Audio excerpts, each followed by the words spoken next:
Sobat bijak dimanapun berada, terkait dengan update informasi program pengungkapan sukarela, di mana dalam hal ini Direktorat Jenderal Pajak telah atau sudah mengirimkan sejumlah 13.000 surat imbauan keikutsertaan dalam program pengungkapan sukarela yang dikirim melalui email Sobat Bijak yang terdaftar di Direktorat Jenderal Pajak, tentunya terdaftar di DJP online-nya. Di sini saya akan mengambil kasus, ya, beberapa kasus, ada 2 kasus, yaitu Mbah Darmi dan Mbah Darmo, terkait dengan imbauan keikutan program pengungkapan sukarela di daerah istimewa Yogyakarta. Isi surat dikatakan terima kasih atas pemenuhan kewajiban perpajakan yang saudara lakukan selama ini sehubungan dengan telah disahkan Undang-Undang Nomor 7 Tahun 2021 tentang harmonisasi peraturan perpajakan yang antara lain mengatur mengenai program pengungkapan sukarela. Dengan ini perlu kami sampaikan hal-hal sebagai berikut. Yang pertama, program pengungkapan sukarela akan berlangsung, ya, akan berlangsung sampai dengan akhir bulan Juni 2022, merupakan pemberian kesempatan kepada wajib pajak untuk mengungkapkan kewajiban perpajakan yang belum dipenuhi melalui pengungkapan harta dan membayar pajak penghasilan final. Artinya di sini Bapak Ibu, program pengungkapan sukarela ini pemberian kesempatan yang diberikan kepada wajib pajak yang dalam hal ini bisa salah satunya adalah Sobat Bijak yang saat ini melihat YouTube ini. Ya, dan untuk apa ini? Kesempatan ini. Kesempatan untuk mengungkapkan harta dengan membayar PPh final. Tentu ada beberapa kewajiban perpajakan yang belum terpenuhi baik PPh dan PPN-nya dengan mengikuti program pengungkapan sukarela atas ketidak terpenuhinya kewajiban perpajakan tersebut diabaikan dan tidak diterbitkan SKP, melainkan Bapak Ibu membayar pajak penghasilan final berdasarkan harta yang belum dilaporkan ke dalam SPT PPh tahunan tahun 2020 bagi wajib pajak orang pribadi, ya. Karena di sini adalah Mbah Darmi, ini adalah wajib pajak orang pribadi. Ini ikut PPS yang kedua. Tentu di situ program pengungkapan sukarela ini kesempatan yang diberikan ini dimaknain 2 hal, ya. Bisa diambil dengan catatan kewajiban perpajakannya belum terpenuhi dan Bapak Ibu Sobat Bijak semua membayar PPh final atas harta yang diungkapkan tersebut. Yang kedua, karena kewajiban pajaknya sudah terpenuhi, ya, 2016 sampai 2020, maka Sobat Bijak bisa membetulkan SPT tahunan 2020, ya, 2020 sampai dengan 2016 misalkan atas harta perolehannya kapan. Nah, di situ dibetulkan. Selama kewajiban terpenuhi, maka pembetulan SPT itu bisa menyebabkan pajak yang tidak atau kurang dibayar bertambah atau bisa menyebabkan kelebihan pembayaran pajak, ya. Jadi ada dua hal di sana. Ada pula bisa hartanya bertambah atau hartanya berkurang atas pembetulan tersebut. Bisa pula kewajibannya bertambah atau kewajibannya berkurang. Bisa jadi anggota keluarganya bertambah atau anggota keluarganya berkurang. Disitulah, ya, ketika pajaknya bertambah, artinya ada penghasilan yang belum dilaporkan. Kalau penghasilannya sudah dilaporkan semuanya, tentu pajaknya tidak ada kurang maupun tidak dibayar ataupun kelebihan, tinggal pembetulan hartanya saja. Nah, ini pilihan, ya, pilihan. Yang kedua adalah harta yang diungkapkan tersebut merupakan harta bersih yang diperoleh sejak tahun 2016 sampai 2020 yang masih dimiliki pada tanggal 31 Desember 2020.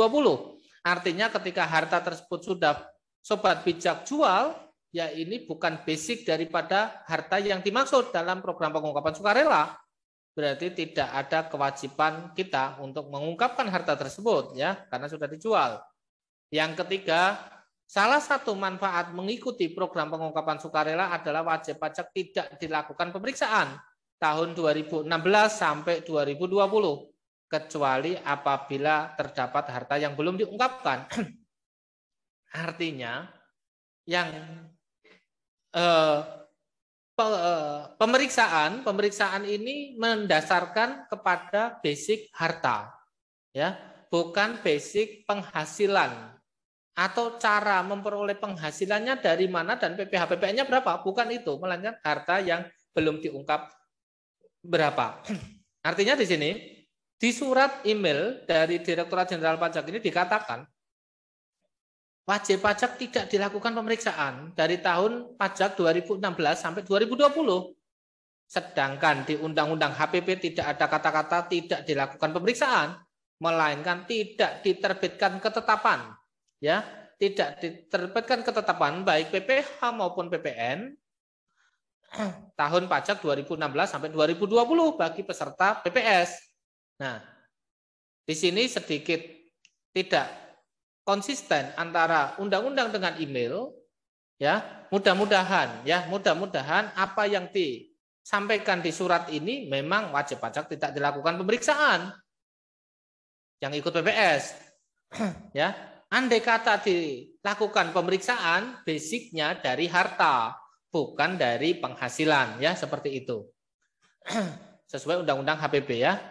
Yang keempat, berdasarkan data Direktorat Jenderal Pajak, saudara telah menyampaikan SPT tahunan 2020, namun demikian kami memiliki data yang berbeda dengan data yang saudara laporkan dalam SPT tahunan 2020. Antara lain, kode harta 1. Kode harta 1 itu terkait dengan tabungan bunga deposito, ya, dan setara kas lainnya. Menurut data DJP, ya, Mbah Darmi mempunyai harta 6,1 sekian miliar. 21 item harta setara kas, ya. Sedangkan di SPT tahunannya hanya 3 senilai 971. Artinya di sini harta yang dimiliki DJP lebih besar. Andai kata Mbah Darmi sudah melaksanakan kewajiban perpajakannya dengan baik, sesuai undang-undang, sudah dibayar pajaknya, maka harta ini cukup dibetulkan saja di SPT-nya. Namun sebaliknya, jika kewajiban perpajakannya belum sesuai ketentuan undang-undang dan ada harta tersebut memang sumbernya dulu belum dipajakin, ya, dan belum dilaporkan di SPT tahunan, maka Mbah Darmi sebaiknya mengikuti program pengungkapan sukarela. Tentunya di sini PPS 2, yang mana bisa menjadi lebih kecil dibandingkan ketika kita pembetulan, ya. Ketika kita pembetulan yang mana kita belum memenuhi kewajiban perpajakan dengan benar, ya. Dibayar paling banyak 14% gitu, ya. Selesai gitu, ya. Nah, di 2016-2020. Tentu setelah itu ya Bapak Ibu Sobat bijak semua ya harus mulai tahun 2021 melaporkan semuanya yang benar. Karena DJP memiliki data, ya, memiliki, artinya apa? Dia sudah mempunyai 2 alat bukti. Satu SPT yang Bapak Ibu laporkan, yang kedua data yang dimiliki dari instansi, ya, lembaga, asosiasi dan pihak lain, ya, di ILAP gitu, ya. Yang kedua, kode harta 02 ini harta piutang, ya, atau jenis harta piutang. Menurut data DJP 0, menurut SPT juga 0, berarti abaikan saja. Yang ketiga, Mbah Darmi memiliki harta investasi 8,8, bisa jadi investasi dalam bentuk saham, investasi dalam bentuk obligasi, dan lainnya, sedangkan data SPT tahunan 0. Artinya kalau Mbah Darmi ini, Sobat bijak semua, mempunyai harta berupa modal CV atau memiliki CV tentu modal CV ini harus dimasukkan ke dalam harta. Kalau tidak, kantor pajak juga akan menganggap harta tersebut belum dilaporkan, ya, belum dilaporkan. Bisa modal CV, modal PT, modal yang lainnya ya, atau investasi yang lainnya. 04 ini terkait dengan alat transportasi, bisa mobil, motor, sepeda, ya, dan lainnya. Menurut data DJP terdapat harta jenis ini dengan jumlah 0, bernilai 0, sedangkan di SPT Mbah Darmi berjumlah 2 unit dengan harga 226. Ini lebih besar, tidak ada masalah, ya, tidak ada masalah. Kalau lebih kecil, ya, wah ini jadi masalah ya. Ini lebih besar SPT-nya daripada data DJP kan gitu kan. Kode harta 05, harta bergerak. Ya. Harta bergerak ini bagaimana? Harta bergerak ini bisa pesawat terbang ya, ini saya lihat kan ini kode 05 ya. Maaf, 05 itu logam mulia ya, logam mulia.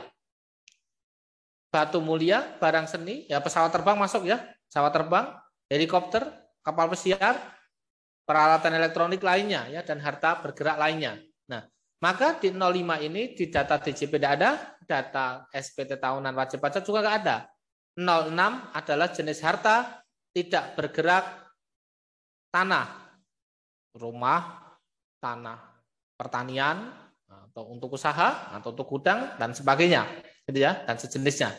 Sedangkan dari DJP ada harta 0, dari SPT tahunan Mbah Darmi 1,3, lebih besar SPT tahunannya. Berarti DJP bisa dimungkinkan harta Mbah Darmi ini sudah sesuai ketentuan. Data DJP ini yang perlu Sobat Bijak ingat adalah keadaan per 1 Maret 2022. Artinya ketika kita matchingnya antara harta per 31 Desember 2020 tentu berbeda dengan 1 Maret 2022. Maka surat himbauan ini sifatnya hanya menghimbau kepada saudara ya untuk memanfaatkan program pengungkapan sukarela tahun 2020. Jika saudara telah melaksanakan kewajiban perpajakan dengan benar dan ingin menyampaikan penjelasan serta mendapatkan informasi lebih lanjut, saudara dapat menghubungi kantor pelayanan pajak saudara terdaftar ke KPP Pratama terdaftarnya dengan nomor sekian dan AR-nya siapa di sana. Nah, di sini ada yang perlu digarisbawahin ya, bahwa dalam hal saudara telah melaporkan harta saudara dengan benar atau telah mengikuti program pengungkapan sukarela, kami mengucapkan terima kasih dan pesan ini dapat diabaikan. Ya, silakan diabaikan. Tetapi kalau perlu informasi lebih lanjut, silakan hubungin AR-nya setempat. Ya, seperti itu. Ini kasus di Mbah Darmi. Bagaimana kasus yang di Mbah Darmo? Di sini ada temannya Mbah Darmi, ini namanya Mbah Darmo. Mbah Darmo ini juga dapat surat pula. Ya, tanggalnya sama 16. NPWP-nya tentu berbeda ya. Nah, di sini suratnya isinya sama, bedanya adalah isi daripada harta-hartanya. Tentu berbeda dong Mbah Darmi dengan Mbah Darmo gitu ya Sobat Bijak ya. Nah, di Mbah Darmo ini harta 01-nya data DJP 0. Data SPT-nya 172, masih aman di sini.